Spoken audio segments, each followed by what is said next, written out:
अस्सलामुअलैकुम। Straight talk में खुशामदीद। आपके साथ मैं हूँ आयशा बख्श। कौमी असम्बली में वज़ीर आज़म शहबाज शरीफ और अपोजिशन लीडर महमूद खान अचकज़ई की तकरीरों ने सियासत में जैसे एक नई बहस ही छेड़ दी है।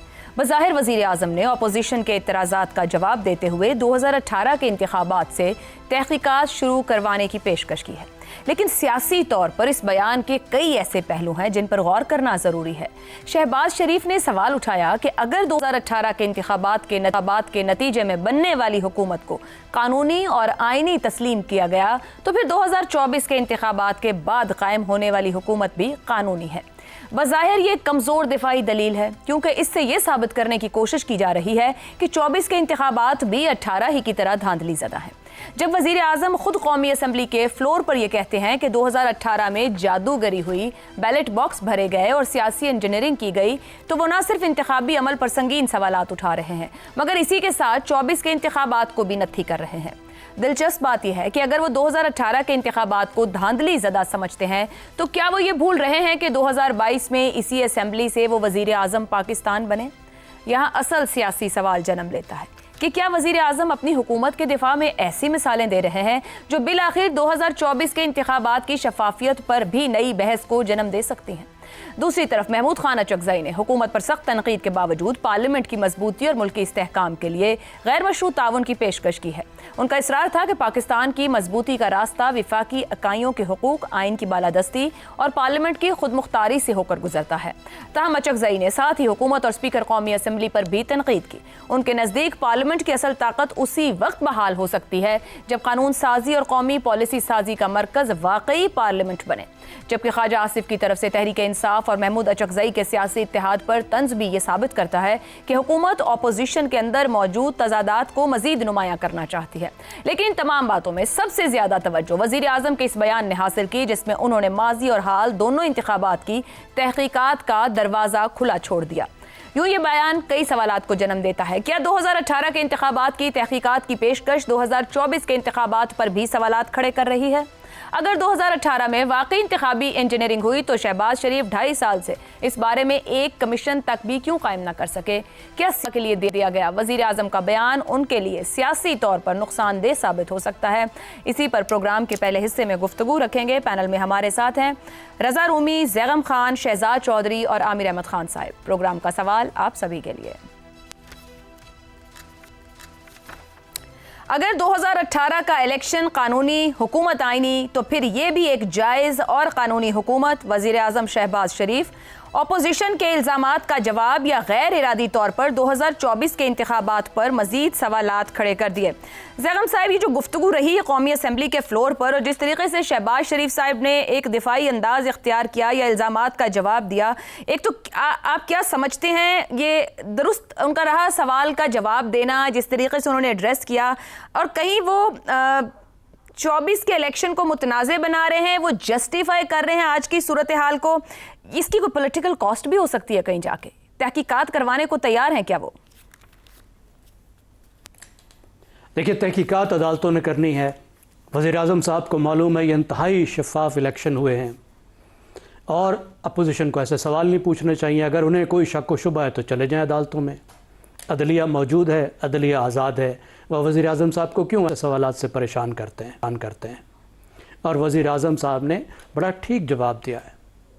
उन्होंने कहा कि तुमने हमारी बारी ली थी, हमने तुम्हारी बारी ले ली, बात बराबर हो गई। अब शिकायतें किस बात की कर रहे हो? रो दो किस बात पे रहे हो? देखिए, हकीकत यही है ना, जब पिछली दफ़ा उन्होंने बारी ली थी तो क्या उन्हें को अफसोस हुआ था? ज़ैगम साहब, कतई कलामी की माज़रत, आपकी गुफ्तगू ये बता रही है कि ये परेशानी में दिया गया जवाब है। अभी तो बड़ी सक्सेस के साथ कल ज़बरदस्त दिन गुजरा और बहुत सी कामयाबियां हैं हुकूमत के उसके ऊपर, मगर एक परेशानी में दिया गया जवाब है, ये आपकी गुफ्तगू बता रही है। नहीं, मैं नहीं समझता कि कोई उनको परेशानी है। हकीकत पसंदी का जवाब है। अच्छा। इस सूरत हाल को वो ऐसी सूरत हाल समझते हैं जिसमें कोई बहुत वजाहतें देने की ज़रूरत नहीं है। ये इस अहद का सितम है। एक ऐसी सूरत हाल हमारे यहाँ पैदा हो गई है जहाँ डिजोरे बातें मैटर ही नहीं करती, जहाँ डिफेक्टो सब कुछ है कि जो सूरत हाल है वो है।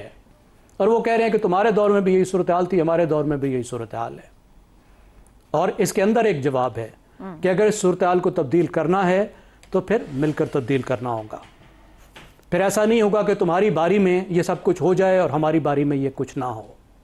देखिए करना क्या पड़ेगा, अब आगे की बात करनी चाहिए ना। क्या आप सारी उम्र 2018 और 2022 के इलेक्शन पर ही रोते रह जाएंगे या आगे को चलेंगे? अब तो आगे चलना चाहिए, और आगे चलना है तो फिर क्या करना होगा, ये सवाल उठाने चाहिए ना, इस पर बात करनी चाहिए। और इस पर बात करने का तरीका ये है कि सबसे पहले तो सियासत को अब जीरो सम गेम ना बनाएं। हालात यहां तक इस वजह से पहुंचे हैं कि सियासतदानों ने खुद सियासत को एक जीरो सम गेम बना दिया, उसको एक विन लूज खेल बना दिया कि मैं जीतूंगा तो तुम हारोगे और तुम हारोगे तो फिर पूरा हारोगे। उसको एक डेमोक्रेटिक विन विन फ्रेमवर्क रहने नहीं दिया, जिसमें हारने वाला भी नहीं हारता, वो भी जीतता है, और जीतने वाला भी जीतता है। और देखिए इसमें सबसे बड़ा जो रोल है इस सूरत हाल को यहां तक लाने का, वो तो इमरान खान साहब का है ना, जो ना अपोजिशन को अपोजिशन में बर्दाश्त करते थे, ना उनको हुकूमत में बर्दाश्त करते थे। खुल्लम खुल्ला उनका ऐलान था कि इनकी जगह सिर्फ और सिर्फ जेलें हैं और इसके अलावा कोई उनकी जगह नहीं, और उस पर अमल दरामद करने में उन्होंने कोई कसर नहीं छोड़ी। अपोजिशन में थे तब भी उन्होंने कहा कि तुम्हें अपोजिशन में रहते हुए नहीं छोड़ूंगा, तब भी तुम चोर हो, तुम्हारे बच्चों के रिश्ते नहीं होंगे, हमारे हजूम तुम्हारे घरों तक पहुंचेंगे। फिर जब ये जीरो सम गेम हो गई तो फिर दूसरी साइड ने कहा कि फिर ठीक है, अब जीरो सम है तो जीरो सम है, या तुमने रहना है या हमने रहना है, तो हमारी कोशिश यही होगी कि फिर हम ही रहें और तुम्हारी कोशिश ये होगी कि तुम रहो। देखिए रूल्स ऑफ द गेम बनाने से ये मसला हल होगा ना।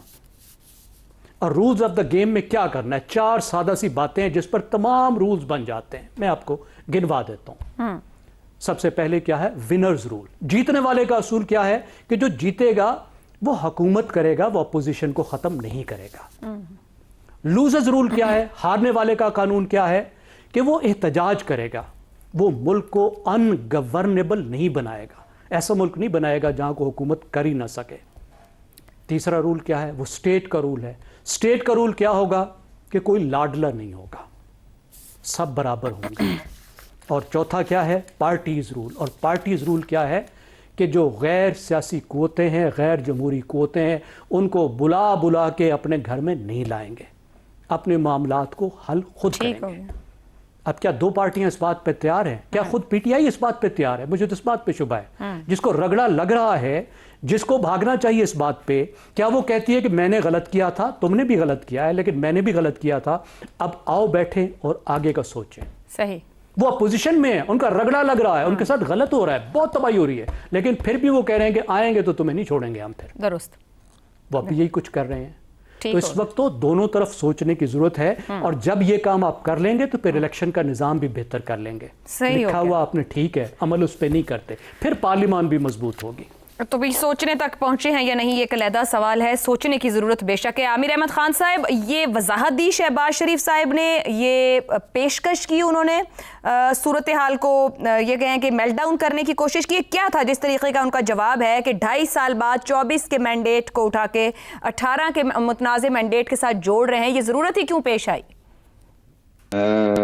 आशा, ये ज़रूरत तो देखें हर उस वज़ीर आज़म को पेश आएगी जो एक ऐसे इंतखाबात का नतीजा है जिसके पीछे ये कोई कंसेंसस नहीं है, और इसके पीछे जो हम कहते हैं कि कंसेंसस नहीं है तो उसका मतलब ये है कि उस पर अवाम का इत्मीनान नहीं है। आपने पूछा ना कि उन्होंने वजाहत दी या क्या किया, ये सवाल उठाया, ये सारा मेरे ख्याल में उन्होंने टाल मटोल की है। अगर तो हम में से कोई भी ये नतीजा निकालने की कोशिश करेगा कि हाँ, अगर उन्होंने कोई इंक्वायरी की ऑफर की है तो वो सीरियस थी, या इसके ऊपर किसी भी किस्म की और पेशरफ्त की ऑफर की है तो वो सीरियस थी, तो मुझे उससे इख्तलाफ होगा, क्योंकि मुझे इसमें ज़ब्ती बराबर भी संजीदगी इस तरह की बात में नजर नहीं आती जब एक मुल्क का मुंतखब वजीर आजम खड़ा होकर ये कह रहा हो बुनियादी तौर पे कि अगर तुम्हारे हक में चोरी जायज थी, कल को तुम्हारे हक में चोरी जायज थी, तो आज फिर हमारे हक में भी चोरी जायज है। और दूसरी बात यह है आशा कि वजीर आजम का काम सवाल उठाना नहीं होता, वजीर आजम का काम सवालों के जवाब देना होता है। और उनकी इस बयान के अंदर मुझे जो पिछले 36 बरस से इंतखाबात के ऊपर जो सवालिया निशान हर किस्म के सामने आ जाते हैं हर इंतखाबात के बाद, उनमें से किसी एक सवाल का भी जो है मुझे मगर कतई कलामी आमिर साहब, वो तो जवाब दे रहे हैं, कह रहे हैं आए 18 से तहकीकात कर लेते हैं, मगर आपको वो गैर संजीदगी लग रही है। वो तो कह रहे हैं कि दूध का दूध और पानी का पानी हो जाएगा। हाँ जी, वो बड़ा वक्त था ना, वो अगर संजीदगी से ये करने की कोशिश करते। देखें ऐसा, मैं आपको एक बात बताऊं, मुझे पहला जो इलेक्शन मैंने चोरी होते हुए देखा मुकम्मल तौर पे। देखिए ये 1824 के अंदर तो सीटों में रद्दोबदल होती थी ना। 1990 का एक ऐसा इलेक्शन था जो मुकम्मल तौर पर चोरी कर लिया गया था। 36 बरस हो गए उस बात को। किसी को ख्याल आया कि उसके बारे में कुछ किया जाए और ये पता किया जाए कि ये किसने किया और क्यों किया। अगर आप लोगों से इसका सवाल पूछें ना, तो उसके दो जवाब मिलते हैं आपको। एक उन लोगों से जो जवाब देना नहीं चाहते हैं और वो बस हंस के मुस्कुरा के कहते थे नहीं सबको पता है कि किसने किया। और दूसरा जो जरा ज्यादा स्पेसिफिक होने की कोशिश भी करते हैं, वो कहते हैं जी मुक़्तदरा ने किया। अब मुक़्तदरा कोई एक इदारा या एक शख्स तो नहीं होता ना। तो अगर संजीदगी होती ना उनकी बात में, तो ये कौमी असेंबली में इस तरह की बात करने से पहले ही वो ये ऑफर कर चुके होते तरीके इंसाफ को कि जी 18 में जो हुआ और 24 में जो हुआ, आइए दोनों मिलकर कोशिश करते हैं कि आइंदा कभी ना हो। और वो हम वेरी तभी वैलिड कर पॉइंट। सकते हैं जब हम अवाम के सामने ये हकायक खोल कर रखें कि 18 में क्या हुआ, किस तरह से हुआ, किसने किया, और 24 में भी क्या हुआ, किस तरह से हुआ और किसने किया।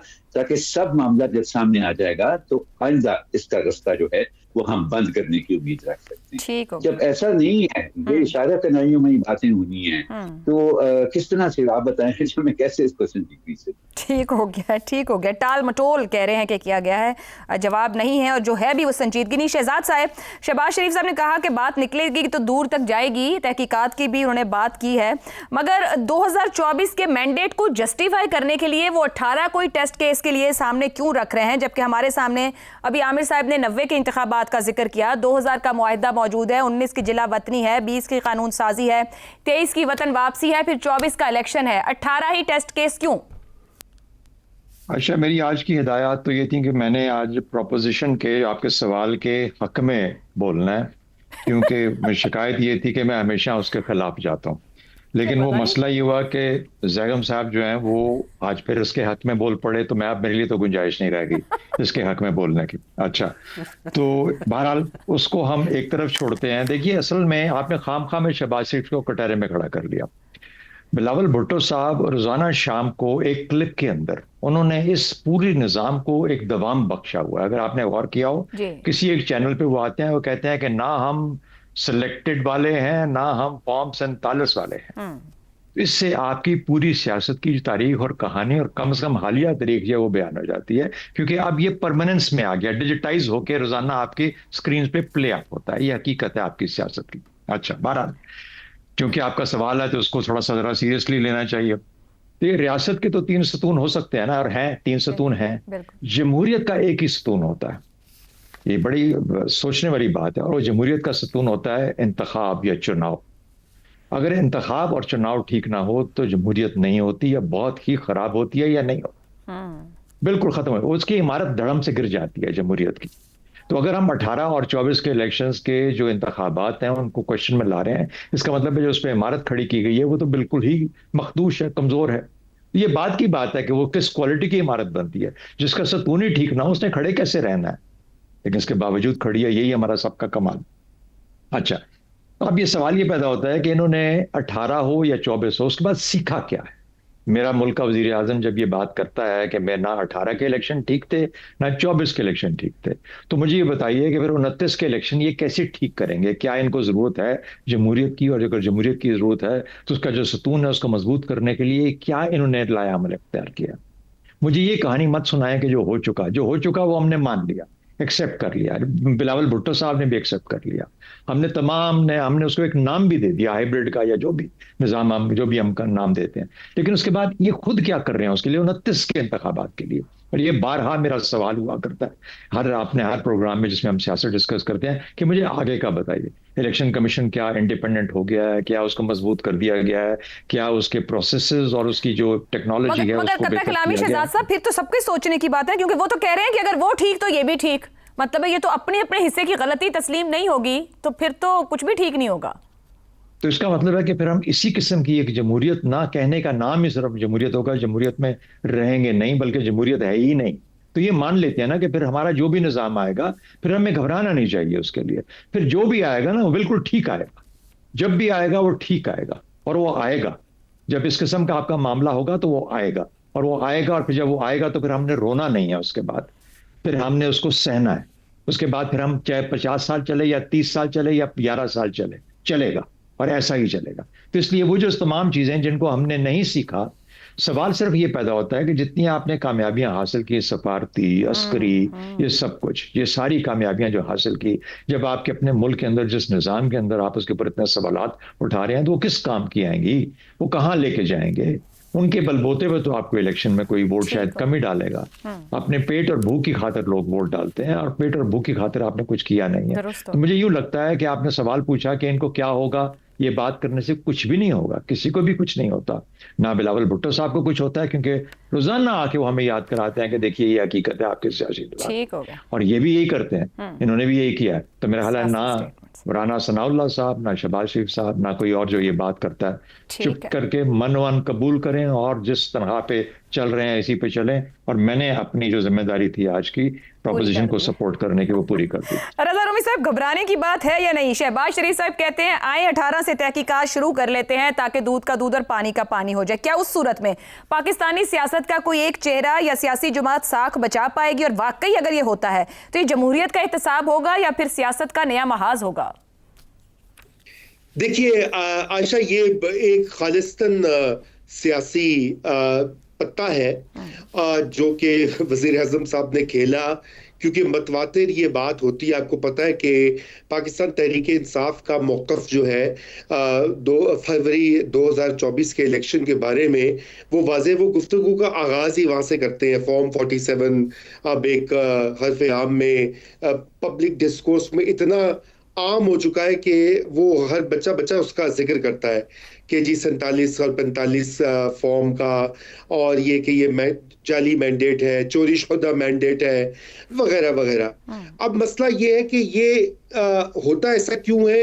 होता इसलिए है कि हमारे यहाँ जिसे कहा जाता है रूल्स ऑफ द गेम, वो अभी तक उनका तायुन हो ही नहीं सका, क्योंकि वो हमने मतवातिर तमाम जो इलेक्शंस हैं उनको हमने जो है बेज़ाब्तगियाँ ना सिर्फ उनको नज़रअंदाज किया है, बल्कि एक तरह से उनको एक्सेप्ट कर लिया है। और वो एक्सेप्टेंस ऐसी होती है कि जी पहले भी तो इस तरह हुआ था, तो अभी ऐसा हो गया तो क्या हो गया। आप देखिए ना, अच्छे खासे माकूल लोगों से आप बात करें किसी भी इलेक्शन की, चलिए 18 और 24 का ले लीजिए। 18 की बात करें, पहले हम बात करते थे, वो कहते जी पहले केड़ा इलेक्शन थे साफ होंदा सी ते हुन हो गया आन दो। अब यही वाला 2024 में भी यही हवाला दिया जाता है, क्योंकि जब हम उसके ऊपर बात करते हैं तो कहते जी 2018 के कौन से शफाफ थे, यानी कि यही जो वजीर आजम साहब का मौकफ है, इससे तो मसला हल नहीं होगा। क्योंकि 2029 का इलेक्शन जो है, या जब भी वो होता है, वो उसके ऊपर भी ऐसे इल्जामात आयद होंगे और कभी भी यहाँ पर सियासी इस्तेकाम जो है वो नहीं फिरा पाएगा। देखिए, इलेक्शंस की जो फेयरनेस है और उनकी जो ट्रांसपेरेंसी है, वो अच्छी गवर्नेंस का एक बुनियादी सुतून है। उसके बगैर जो लेजिटिमेसी होती है गवर्नमेंट की पॉलिसी मेकिंग की, वो बनती ही नहीं है। ना ही जो पार्लियामान इलेक्ट होके आती है उसका भी उस तरह से लेजिटिमेसी नहीं होती, और यही वजह है कि उनके फैसलों को अच्छी निगाह से नहीं देखा जाता है। सवाल यह है, prime minister of Pakistan floor of the house ये जस्टिफिकेशन देने की जरूरत क्यों समझी उन्होंने, क्यों महसूस किया, या इस तरह का बयान उनको देना चाहिए था? नहीं, देखिए, उनको ऐसा नहीं देना तो ये कि वो एक वजीर आजम है, सियासतदान है, जो मर्जी दे वो बयान, वो तो कोई इशू नहीं है। लेकिन अच्छा होता कि अगर वो तहकीकात का आगाज कर देते। देखिए ना, ये पहले भी इसका बहुत बार जिक्र हुआ है, लेकिन कोई तहकीकात, और अफसोस की बात है कि पीटीआई ने भी कोई खास जो है इसके ऊपर जोर नहीं दिया कि 2024 के जो इलेक्शंस हैं उनकी भी थरो इन्वेस्टिगेशन हो। उनका भी ये होता है जी किसने हमारी बात सुननी है, यहाँ तो कोई हमारी सुनवाई नहीं है, हम क्यों उसको परस्यू करें। तो असल मसला यहाँ पे ये बन चुका है कि हमारी जो सियासी पार्टीज हैं, सियासी कुव्वतें जो हैं, वो खुद भी नहीं चाहती कि किसी किस्म का कोई कंसेंसस वो लेकर आए। और इसमें इस वाले पूरे जो निज़ाम है, इसमें पीटीआई का एक बहुत बड़ा जिसे कहना चाहिए रोल ये रहा है कि वो बाकी सियासी पार्टियों के साथ काम ही नहीं करना चाहती। ये एक बहुत बड़ा ऑब्स्टिकल है, क्योंकि वो ये समझते हैं कि बाकी सियासी कुव्वतें जो हैं वो लेजिटिमेट कुव्वतें ही नहीं है, मां सिवाय पीटीआई के कोई और इस काबिल ही नहीं कि वो पाकिस्तान के अंदर सियासत करे या रूल गवर्न करे। तो अब इस तरह के एटीट्यूड के साथ और नजरिए के साथ तो आप कोई सियासी इस्तेकाम नहीं लाएंगे। ये एक विशिष्ट सर्कल है जो चलता रहेगा। जी दुरुस्त हो गया। एक ब्रेक ले लेते हैं, ब्रेक से वापस आएंगे तो हम बात करेंगे बेनजीर इनकम सपोर्ट प्रोग्राम की। एक साल में 25 अरब रुपए की माली बेज़ाब्तगियां। एक इदारा जो सिर्फ 18 साल पहले खड़ा किया गया वो भी करप्शन का शिकार हो गया, हम उसे भी करप्शन से बचा ना सके। आखिर क्यों? इस ब्रेक के बाद। प्रोग्राम में एक बार फिर खुशामदीद। बेनजीर इनकम सपोर्ट प्रोग्राम जो मुल्क के गरीब तरीन तबकात के लिए एक सहारा समझा जाता है, एक बार फिर संगीन इल्जामात की जद में है। ताज़ा ऑडिट रिपोर्ट के मुताबिक सिर्फ एक माली साल में 25 अरब रुपए से जायद की बेज़ाब्तगियां सामने आई हैं। 6 लाख से जायद नाअहल अफराद को अदायगियां की गई हैं। हैरानकुन तौर पर करीबन 5,500 केसेस में एक ही शख्स को मुख्तलिफ खवातीन का शौहर जाहिर किया गया, जबकि हज़ारों सरकारी मुलाजमीन इस इमदाद से मुस्तफ़ीद होते रहे। ताज़ा ऑडिट के मुताबिक 12,000 से ज़्यादा सरकारी मुलाजमीन, पेंशनर्स और उनके अहल खाना को 515 मिलियन रुपए अदा किए गए, हालांकि वो वाज़ेह तौर पर नाअहल थे। इन सरकारी मुलाजमीन में ग्रेड 16, 17 के हाजिर सर्विस और रिटायर्ड मुलाजमीन भी शामिल हैं। बहुत से ऐसे लोग भी शामिल थे जो बाकायदा जायदाद और गाड़ियों के मालिक हैं। ये पहला मौका नहीं, इससे कबल 2023 में भी 19 अरब रुपए सरकारी मुलाजमीन में गैर कानूनी तौर पर तकसीम किए गए। उस वक्त भी इंकशाफ हुआ था कि ग्रेड 17 और इससे ऊपर के अफसरान तक ये रकम अपने अहल खाना के नाम पर वसूल करते रहे हैं। ये सब कुछ एक ऐसे प्रोग्राम में हो रहा है जिससे शफाफ और टेक्नोलॉजी पर मबनी करार दिया जाता है। ये मामला सिर्फ करप्शन नहीं बल्कि एक गहरे सिस्टम फेलियर की अलामत है, जहाँ ना मुअस्सर वेरिफिकेशन है, ना इदारों के दरमियान डेटा का दुरुस्त तबादला और ना ही एहतसाब का कोई वाज़ेह निज़ाम। एक तरफ हुकूमत इसे समाजी तहफ़्फ़ुज़ का सबसे बड़ा जरिया करार देती है। गुज़िश्ता साल के 716 अरब रुपए के बजट में 17% इजाफा करके इस साल BISP के लिए 838 अरब रुपए रखे गए हैं। तो दूसरी तरफ यही प्रोग्राम माली बेज़ाब्तगियों की मिसाल बनता जा रहा है। कोई शक नहीं कि ये प्रोग्राम लाखों खानदानों के लिए सहारा बना, मगर नाक़दीन की इस दलील में भी वजन है कि ऐसे प्रोग्राम ना सिर्फ करप्शन का रास्ता खोलते हैं बल्कि अफराद को खुद रोजगार के मौक़े तलाश करने के बजाय मुस्तकिल तौर पर रियासती इमदाद पर इन्हिसार का आदी भी बना देते हैं। ऐसे में अहम सवाल यह है कि क्यों हम डेटा बेस्ड प्रोग्राम में मौसर निगरानी और शफाफ निज़ाम कायम नहीं कर सके, और सबसे अहम सवाल कि सालाना अरबों रुपए खर्च करने के बावजूद गुर्बत का दायरा कार कम होने के बजाय बढ़ता क्यों जा रहा है। इसी पर पैनल के लिए सवाल रखेंगे। बेनजीर इनकम सपोर्ट प्रोग्राम, 25 अरब रुपए की माली बेज़ाब्तगियां, डेटाबेस में संगीन गलतियां, हज़ारों सरकारी मुलाजमीन भी इमदाद लेने वालों में शामिल। क्यों हम 18 साल में मुनज़्ज़म और शफाफ निज़ाम नहीं बना सके? रज़ा रूमी साहब, अप्रिशिएट भी किया जाता है प्रोग्राम को। 2008 में 1.7 मिलियन ख़ानदान थे जो मुस्तफ़ीद हो रहे थे, आज 2026 में वो 12 मिलियन ख़ानदान हो गए हैं। करप्शन भी देखें तो इसी हिसाब से बढ़ती गई, इसका मजमूई हजम भी कहा जाए बढ़ता गया, मगर उतना ही ये करप्शन का शिकार है, उतना ही क्या माशरे के अंदर एक तबके को बहुत ज़्यादा डिपेंडेंट बना रहा है कि वो खुद एफर्ट नहीं करना चाह रहे। देखिए आयशा, जहां तक तो ये इल्ज़ाम या तनकीद आती है कि ये भिखारी बना रहे हैं और डिपेंडेंट बना रहे हैं, तो ये तो मैं तो इससे इत्तेफाक नहीं करता, क्योंकि दुनिया भर में इस तरह के इनकम सपोर्ट प्रोग्राम या कैश ट्रांसफर प्रोग्राम जो है वो मुतअद्दिद मुल्कों में चल रहे हैं और उनके बेनिफिट्स आ रहे हैं। ये एक इंटरनेशनली एक्सेप्टेड तरीका है कि जब आप स्ट्रक्चरल एडजस्टमेंट करते हैं और जिन माशरों में एडजस्टमेंट हो रही होती है, जैसे हमारे यहाँ हो रही, IMF के प्रोग्राम मतवातिर चल रहे हैं और उसमें जो नुकसान होता है सबसे गरीब तबकात को, तो उनको कुशन देने के लिए, उनको सोशली प्रोटेक्ट करने के लिए इस तरह के इनकम सपोर्ट प्रोग्राम्स जो है। वेरी वैलिड पॉइंट रज़ा रूमी साहब, मगर फिर वही दुनिया उस निजाम को डिसिप्लिन और फेयर भी बनाती है कि जिसका हक है उस तक हक पहुंचे, मगर यहाँ हर साल अगर अरबों की करप्शन का इजाफा हो रहा है तो फिर तो सवाल उठेगा। तो अब सवाल ये, जो असल बात ये है कि क्या इसकी डिलीवरी सिस्टम जो है वो शफाफ है या नहीं। देखिए, जब ये शुरू हुआ था, अभी तकरीबन 20 साल होने को है या 18 साल तो हो चुके हैं, तो उसमें शुरू में तो ये इसके बाकायदा सर्वे होते थे और बाद में जो इसकी इवैल्यूएशंस भी हुई और दीगर जो गैर मुल्की इदारों ने भी इवैल्यूएशंस की, उनमें तो बिलअमूम मां सिवाय चंद एक बेज़ाब्तगियों के इसकी रिपोर्ट अच्छी आती रही। लेकिन बतदरीज ये जो रिपोर्ट्स है उनमें ये अब ये चीज आना शुरू हो गई है कि इसमें जो लोग मुस्तहिक नहीं है उनको मिल रहा है, या ये कि आइडेंटिफिकेशन या सर्वे में गलतियां हैं। तो देखिए इसकी तो फिर जिम्मेदारी जो है वो बिल्कुल जो इसकी BISP की जो एडमिनिस्ट्रेशन है उसके ऊपर आयद होती है। तो इसकी तहकीकात होनी चाहिए। जब तक इसकी बाकायदा तहकीकात नहीं होगी तो ये इल्जाम तराशी का जरिया ही रहेगा, क्योंकि हमारे यहाँ लोगों को बड़ी तकलीफ होती है जब किसी गरीब की मदद हो जाए या सब्सिडी मिल जाए तो सबसे ज्यादा वेरी वैलिड पॉइंट। मगर ये इल्जाम से ज्यादा सर इन्हीं की ही ऑडिट की रिपोर्ट है जो कि 23 का भी मैंने हवाला दिया और अब ये 24-25 का भी हवाला है। शहजाद चौधरी साहब, इतना बड़ा फ्लैगशिप प्रोग्राम, सियासी ओनरशिप वाला प्रोग्राम भी अगर गैर मुनज़्ज़म, गैर शफाफ है तो किसे फिर जिम्मेदार ठहराया जाए? ब्यूरोक्रेसी है, सियासी क़यादत है, या फिर वो सिस्टम है? आयशा, सबसे पहले इस प्रोग्राम के बारे में जो सबसे बड़ा फेलियर है, जो सबसे कमजोरी है, वो ये नहीं है कि जिसमें करप्शन होती है। करप्शन पाकिस्तान के हर एक्टिविटी में होती है, लेकिन इसके अंदर सबसे बड़ा जो फेलियर है वो ये है कि जितने लोग शुरू हुए थे BISP के अंदर, और बेशक वो नंबर बढ़ता गया जो रजिस्ट्रेशन हुई, उनमें से कितने लोग हैं जो वो शुरू में जब आए तो 3, 4, 5 साल में उनको निकालना पड़ा या निकल गए क्योंकि वो बेहतर हो चुके थे। बिल्कुल। और अगर वो बेहतर नहीं हुए और वो सिर्फ और सिर्फ इसी पे बैठे हैं, इसका मतलब है कि ये भीख का प्रोग्राम है, ये बेकारी बनाता है। तो इसलिए ये फर्क करना पड़ेगा। वो प्रोग्राम जो कि डॉक्टर यूनुस ने शुरू किया, मगर शहजाद साहब एक यहाँ पे बात आप ऐड कीजिए अपने एनालिसिस में। दुनिया में ऐसी कोई मिसाल नहीं है कि जो ऐसा छोटा कैश रिलीफ दे के कोई किसी ने ग्रो किया हो या डेवलप हुआ हो, ऐसी कोई मिसाल मौजूद नहीं है। ये सिर्फ जिंदा रखने का है कि आप जिंदा रखें उस शख्स को, आप उसे ग्रो नहीं तो करें। इसलिए इससे डेटाबेस बढ़ाना जरूरी नहीं होता। लोगों को उतना पैसा दें, उतनी मदद करें और उनको उसमें से निकालें, ये जरूरी होता है। मेरे ख्याल में ये नहीं कि उनको आपने 3 महीने बाद 13,000 रुपए पकड़ा दिए तो उनकी जिंदगी गुजर गई। जाहिर है वो कुछ और भी करते हैं, उसके साथ साथ करते हैं। मेरे घर के अंदर मेरा वास्ता ऐसे चंद अपराध से जरूर पड़ता है जो कि सब हकदार है।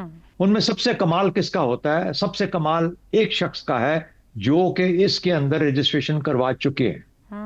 बाकी 2-3 क्यों नहीं करवा पाते? इसलिए नहीं करवा पाते कि उनके पास कोई जैक नहीं है, उनके पास कोई तरीका नहीं। जो करवा पाता है, और वो ऐसे है जैसे कि सर पे पता है, काम वही है, वो भी काम करते हैं, सब काम एक ही करते हैं, लेकिन गरीब सब उतने ही है, सबके सब हकदार हैं, लेकिन काम सिर्फ एक का हुआ। कैसे हुआ? उसका अपना कमाल है या उसका कमाल है जो करने वाले का है। इसीलिए तो 5,500 लोगों का एक खामद है ना, जो कि हमारे रिकॉर्ड के अंदर। ये तो आज तक सुना था कि गाड़ियां एक ही गाड़ी या मोटरसाइकिलें किसी एक रजिस्ट्रेशन पे होते हैं, ये काम भी BISP ने करके दिखाया है।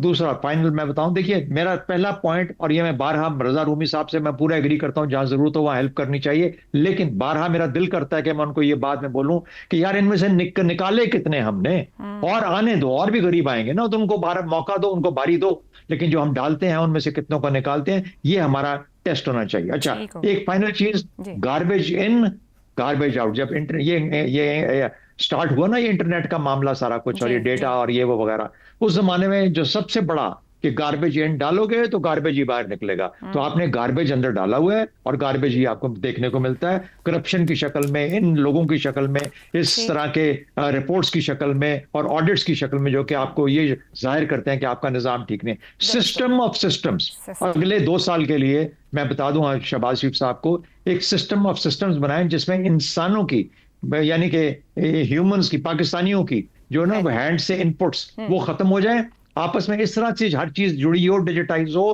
कि किसी इंसानी अमल को निकल जाना चाहिए। सिर्फ मैं BISP की बात नहीं कर रहा, बैंकों को मिलाओ, हर चीज को मिलाओ, दुकानों को मिलाओ। वज़ीर-ए-आज़म शहबाज शरीफ ने ऐलान किया सर इस बजट के साथ। एक ब्रेक लेते हैं, ब्रेक से वापस आएंगे, गुफ्तगू आगे बढ़ाएंगे। प्रोग्राम के आखिर हिस्से में एक बार फिर खुशामदीद। ज़ैगम साहब, यकीनन ये खबर पूरी आपकी नज़र से भी गुजरी होगी। 2019 में विफ़की काबीना को हिदायत दी गई थी कि सरकारी मुलाजमीन, उनकी फैमिली इस प्रोग्राम से वाज़ेह तौर पर खारिज है। 7 साल बाद भी खबरें ये बताती हैं कि वो हिस्सा हैं और ताहाल पैसे ले रहे हैं। वाकई निज़ाम के लिए इतना मुश्किल है चंद हज़ार लोगों को पकड़ना, या एक इदारा या निज़ाम जो 8, 10, 12 साल पहले खड़ा किया गया हो उसको आप शफाफियत से चला लें? आयशा, मेरे नाना की एक लाइब्रेरी थी, तो मैं 1940 की दहाई के अखबार और मैगज़ीन देख रहा था और बुज़ुर्गों के कारनामों पे हैरान रह गया। बहसें हो रही थी कि फ़लाँ मौलाना ज़कात के पैसे खा गया, फ़लाँ मौलाना मदरसे बनाने के पैसे जमा किए वो खा गया, फ़लाँ बुज़ुर्ग ने तुर्कों की मदद के लिए पैसे जमा किए और वो खा गया। नीयत वही बरकरार है। अब आपको सलाहियत की बात बता देता हूँ। मुझे अपने गाड़ी के टोकन पे करने हैं, उसके लिए इस्लामाबाद शहर का ऐप मुझे लगाना है, क्योंकि उससे वो नंबर जनरेट होगा जिस पर मैं पे कर सकूंगा। मैं 2 दिन से उसको एक्टिवेट करने की कोशिश कर रहा हूं, नहीं कर पा रहा, क्योंकि वो गोल गोल घूम रहा है। और फिर मैंने जब शिकायत की ईमेल भेजी, देखिए जी, अच्छा, अब शिकायत करने के लिए जो उसमें ईमेल है उस पर मैंने ईमेल भेजी, तो ईमेल वापस आई कि आपने जहां ईमेल भेजी है उनका जो स्टोरेज है वो फुल हो चुकी है, मजीद ईमेल वो रिसीव नहीं कर सकते। ये सलाहियत है 19वीं सदी की सलाहियत पर आप 21वीं सदी के निज़ाम को चलाने की कोशिश कर रहे हैं। ना हुकूमत सलाहियत बेहतर करना चाहती है और ना हुकूमत चलाने वालों की नीयत ठीक है। ये जो 6000 लोगों की 6000 खवातीन का एक शौहर है, 5,500 मुमकिन है कि आजकल के डेटाबेस में 5,500 कर लें, 3,000 कर लें, लेकिन आप मुझे बताइए कि क्या ये मुमकिन है आजकल के डेटाबेस में कि डुप्लीकेट हो भी सके?